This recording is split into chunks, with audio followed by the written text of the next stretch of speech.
I understand you have no doubt whatsoever that Vladimir Putin is responsible for Alexei Navalny's death. Do you? I don't think that we can have any doubts after everything that's been done to Alexei Navalny over the years, and quite realizing the fact that Vladimir Putin considered Alexei Navalny his personal enemy. Do you have any theory why it would happen now, on the very day that Navalny's wife was scheduled to appear at the Munich Security Conference in front of dozens of world leaders, or was this timing just a coincidence? And why not? I mean, Vladimir Putin has crossed all the lines over these years. For 2 years, he's been leading a war of aggression against Ukraine, and tens of thousands of people are dead. There were war crimes committed by the Russian army there. And Alexei Navalny's murder was not the first political assassination in our country. Boris Nemtsov was assassinated in front of the Kremlin walls in 2015, in front of the whole world, for the whole world to see. And yes, Alexei Navalny was a very prominent Russian politician, someone who could talk to people, who was very successful in explaining those difficult things that some people do not understand. He was the one who could get people out in the streets. He was honest and honorable, and he wanted a better future for our country. These are the things that Vladimir Putin has always been very much afraid of. And so, yes, they tried to kill him with poison. They failed, and then they've been threw Alexei Navalny in prison. They tortured him for 3 years, and then they actually killed him. Do you think the timing of his death has anything to do with the elections in Russia next month? It could very well be. I mean, look at how this electoral campaign is developing. We just saw the very short-lived campaign by Nadezhdin, who is a very cautious political figure, sort of a systemic figure. And until recently, he was guest on many propaganda shows. But he was the only candidate running on an anti-war platform. And look what happened in Russia. Tens of thousands of people went out in the streets and stood for hours in cold winter temperatures to put their signatures to support Nadezhdin. And most people in those lines were young people who don't even know who Nadezhdin is. They have no idea who this person is. All they could see that this was the only person running on an anti-war platform. So when they went out to put their signatures for Nadezhdin, they did it not really for Nadezhdin, in support of Nadezhdin himself as a political figure, but against the war. And this is important, and Vladimir Putin understands that. So he realized that he could not allow anyone, even such a cautious candidate, to be on the ballot, and he removed him. Well, Alexei Navalny, even behind bars, has always represented a big threat to the regime, as is every single opposition figure who has been locked up to silence these people, like my husband, who has been in opposition to Vladimir Putin since Vladimir Putin came to power. My husband has been in a solitary cell since last September, not able to have any human communication. He has not seen anyone in that prison colony where he's held, because he's been kept isolated from everyone. Every voice counts, and every voice is considered a threat by the regime, every dissenting voice. Alexei Navalny was poisoned, but he was saved in Berlin and could have stayed there. However, he went back to Russia aware of the risk. Your husband Vladimir did the same. He was poisoned twice and barely survived. And still he did not go into exile, even though he has a British passport as well. But he returned to Russia to continue his work.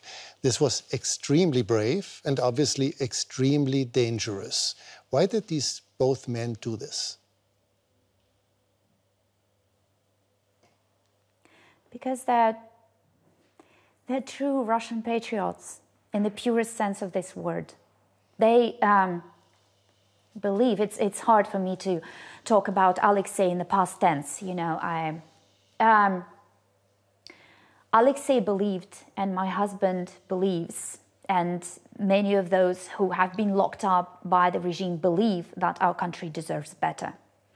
And my husband, just like Alexei Navalny, has always believed that as a Russian politician, it was his duty to stand with those who are running very high risks to their freedoms and very often to their lives, to stand with them, to share the risks and challenges faced by people back home, and to show through their own example that you can overcome your fear.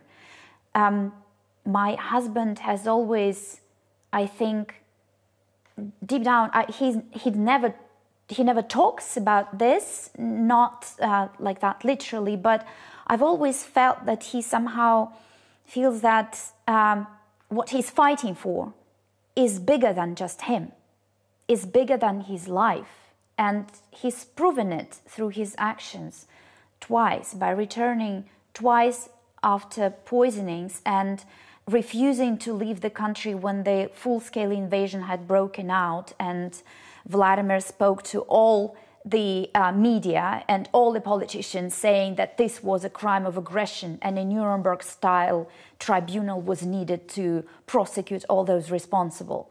He realized what risks this carried, but he also realized that this is much bigger. Vladimir Putin needs to be stopped. The regime needs to be stopped. For as long as this regime is allowed to survive in the Kremlin, warmongering will continue, repression in the country will continue, and people will continue dying from sudden death syndrome, like they said, like the authorities said, what happened in the case of Alexei Navalny. Mm. Your husband was convicted last April and is held in a facility in Siberia. What do you know about his condition, and how do you keep contact?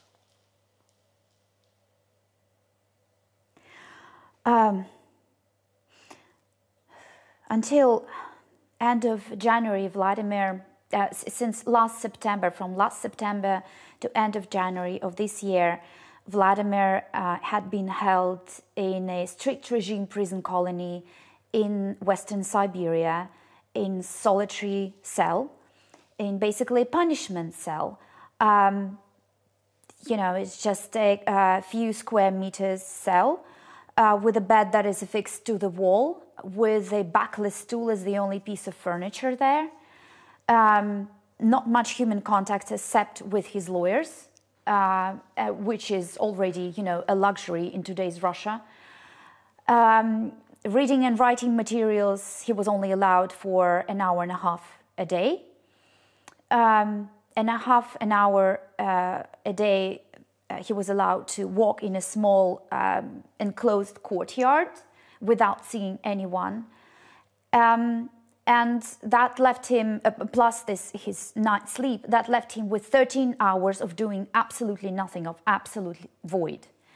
At the end of January, he was declared a consistent violator of the rules of serving his sentence and was moved to a so-called special regime prison colony, which is the harshest grade in the Russian penitentiary system.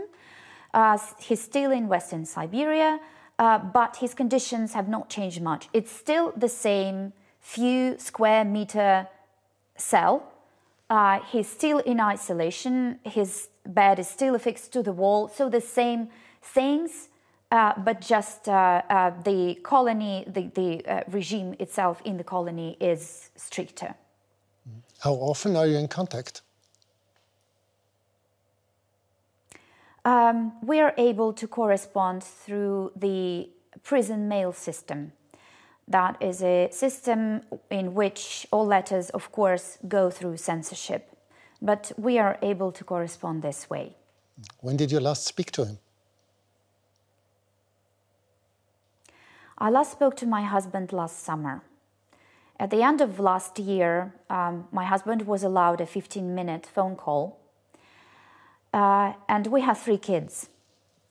So 15 divided by 3 means that each kid got 5 minutes. 5-minute talk with their father, for the first time in over half a year.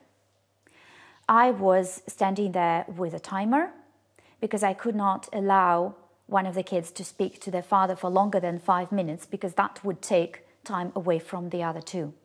And of course, I did not speak to him myself because I did not want to take that time away from the kids. Those precious 15 minutes. Just a week ago, Vladimir and I celebrated. He in Siberia, I was on the road. Our 20th wedding anniversary, and Vladimir requested a call with me on that particular occasion, and was denied because the prison authorities decided that this was not a circumstance exceptional enough for this call to be allowed. It's even hard to listen to you describing this. How afraid are you for your husband's life? You know, our family has been living like this for years. Just like the war in Ukraine that really began in 2014 with the annexation of Crimea, this hell for our family began in 2015 with the first poisoning of my husband. And then there was the second poisoning, and Vladimir continued his work and refused to back down, refused to give in to intimidation. And he said that such close attention by the Russian authorities meant he was doing the right thing. He was on the right track. He hit them where it hurt. So he realized that he needed to continue with his advocacy for the Magnitsky legislation. And he's been involved in this advocacy since 2010, since the launch of the campaign. And I don't know, I just think that I am afraid for him every single day, but also I cannot allow for this fear for his life to stop me from continuing the work that is so important to him and is truly important to me as his partner and a mother of 3 children who are also Russian citizens, and for myself as a Russian citizen. This is a murderous regime that only knows how to steal and kill. And I believe that it is my duty to try and do everything I can to bring a little bit closer the day when this regime collapses and all those responsible for the crimes against the Russian population and the crimes against our neighbors are brought to justice. But still, all surveys, as unreliable as they may be, still show a strong majority of Russians in favor of Putin's regime. Is this only the ever-present propaganda? Are people not telling the truth in surveys? Is it the fear of persecution, or how would you explain that? Well, first of all, I would truly discourage you from trusting opinion polls that are carried out by state-controlled pollsters in a neo-totalitarian state. And any opinion polls, even not those carried out by state-controlled pollsters, cannot be trusted in a society where there is fear, because the regime systemically uses intimidation and repression against anyone who dares oppose the official narrative. But even if we look at the polls, take the polls conducted by Russian Field, this independent organization, they say that the response rate since the full-scale invasion has been vacillating between 5 to 7%, which means that when you are told that 80% of the Russian population supports the war, supports Vladimir Putin, it means that it is the 80% of those 5 to 7% of people who actually agreed to answer the question. And how many of them agreed to answered the question and said, yes, we support everything, just to be left alone. So that is not the sign that we should rely on. We should look at other, maybe secondary signs. Over last 3 days, thousands of Russians went out to lay flowers to commemorate Alexei Navalny. Around 400 people were arrested for laying flowers at memorials to victims of repression. We should look at the short-lived campaign of Boris Nadezhdin, where these tens of thousands of people were not just signing a list, some kind of list in support of Nadezhdin. They were leaving all their personal information, their names and their addresses.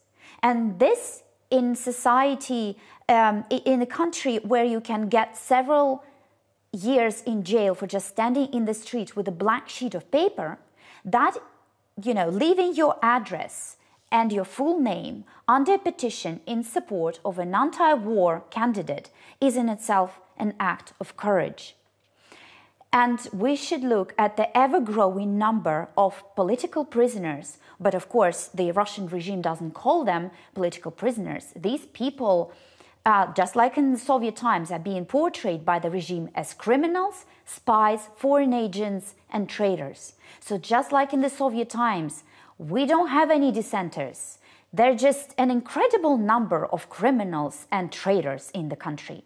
And that number is growing by the day. And I think that this should be an indication of the real support of Vladimir Putin.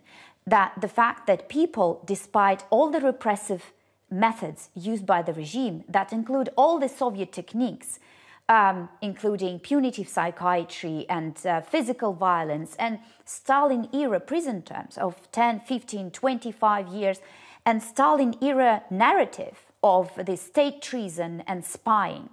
Despite all these things, we hear about new arrests, new detentions, and new sentences every single day. And people continue going out in the streets to lay flowers, to support anti-war candidates, to do anything that they can. So I believe that we should probably pay more attention to secondary signs than to results of official opinion polls. Putin will get another term as president in March. He is 71 now. How long do you think he will rule Russia? I believe that Vladimir Putin intends to rule Russia for as long as he lives.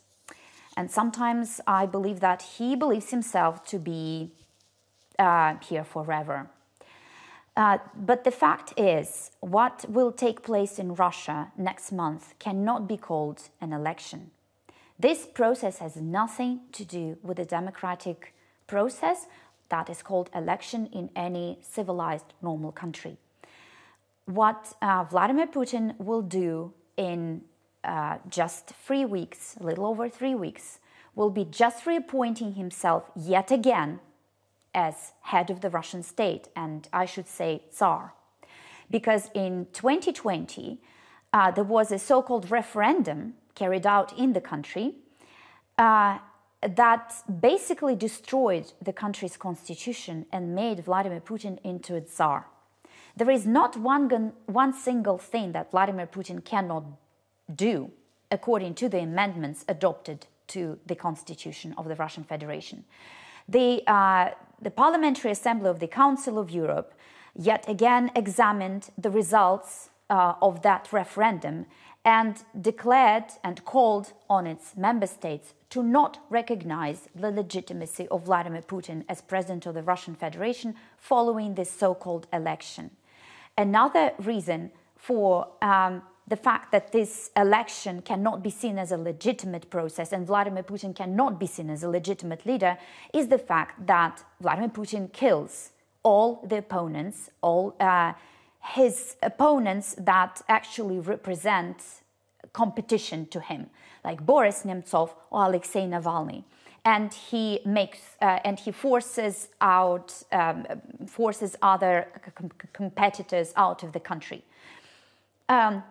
And another very serious reason not to accept Vladimir Putin's legitimacy after this so-called election is the fact that this election, so-called election, will actually be carried out on occupied Ukrainian territories, where people are forced, coerced, to accept the Russian citizenship in exchange for medication.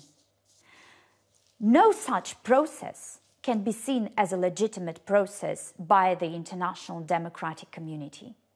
So I would call on the international community to call Vladimir Putin who he is, a criminal wanted by the ICC, not a legitimate ruler of the Russian Federation. Unfortunately, you're running out of time, but I still have two more questions. Apart from that, what you just said, what would you expect from the West, from the EU and from the United States?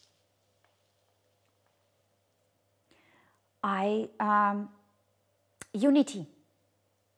Unity in supporting Ukraine, Ukraine's war effort. Unity in making sure Vladimir Putin pays for his crimes.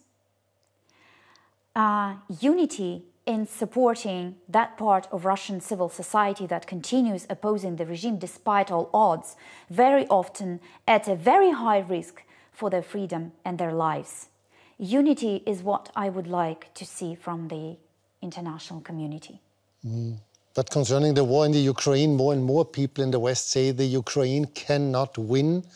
Let's negotiate a peace deal with Putin. What's your take on this?